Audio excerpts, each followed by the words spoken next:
Saudações latino-americanos! Neste vídeo nós vamos conversar a respeito da política externa dos Estados Unidos para a América Latina. Será que existe diferença entre a política externa praticada pelos republicanos ou pelos democratas? Pensando na América Latina, tem muita gente, muitos governos latino-americanos que vão buscar apoio em John Biden, ou que estão buscando apoio do governo Biden para os seus países. O caso do Peru, por exemplo, com o próprio Pedro Castillo, que perdeu o mandato. O Brasil também já recorreu ao governo Biden. Mas tem diferença da política externa dos dois partidos, republicanos, democratas, para a América Latina? Vamos conversar a respeito desse assunto? O meu nome é Janderson Lacerda e a América Latina é aqui.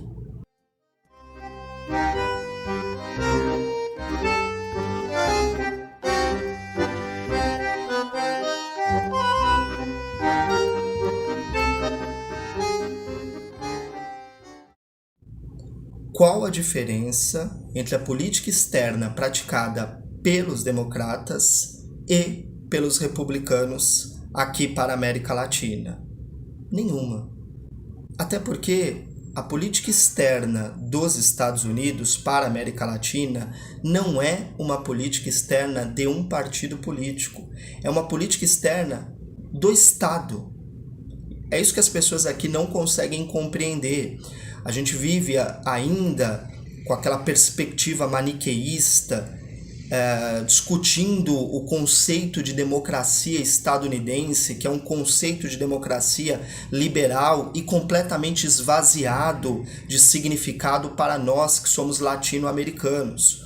Os Estados Unidos agiu com uma política externa intervencionista durante a Guerra Fria para a América Latina, e essa política externa intervencionista era bastante violenta.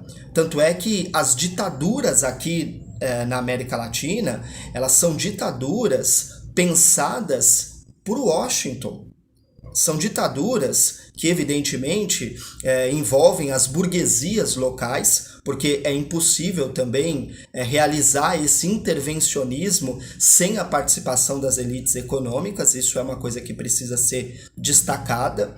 Mas a política externa dos Estados Unidos durante a Guerra Fria para a América Latina era uma política intervencionista, uma política violenta que sustentava ditaduras. Foi o que aconteceu na Guatemala, por exemplo, quando Jacobo Arbenz é derrubado pela CIA, no voo solo da CIA. A CIA começa ali, com a queda na preparação para a queda do governo de Jacobo Arbenz em 1954.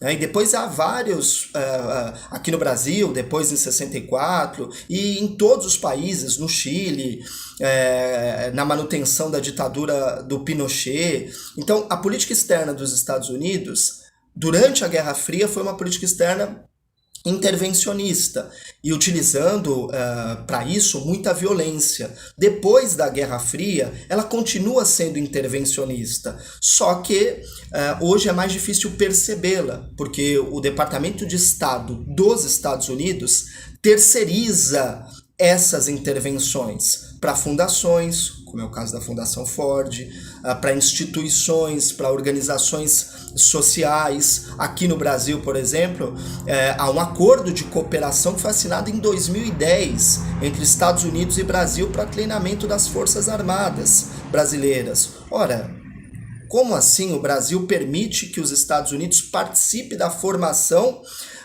das Forças Armadas do país? As Forças Armadas garantem a nossa soberania, ou, teoricamente, deveriam fazer isto. Mas há um acordo de cooperação, né, para que os militares brasileiros eles sejam treinados pelos Estados Unidos.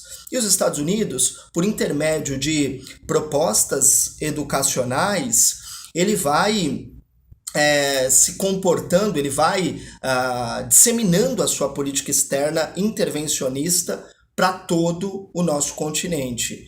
E é exatamente por conta disso que é difícil perceber as ações dos Estados Unidos hoje. Tem muita gente que, inclusive, chega ao ponto de dizer que o imperialismo acabou. Ora, o subdesenvolvimento brasileiro, o subdesenvolvimento de todos os países da América Latina e do Caribe são o resultado dessas políticas externas dos Estados Unidos. Portanto, não há diferença entre republicanos e democratas para nós, que somos latino-americanos. A política externa dos Estados Unidos para a América Latina é a mesma. É a política intervencionista, uma política que coloca a América Latina na periferia do capitalismo.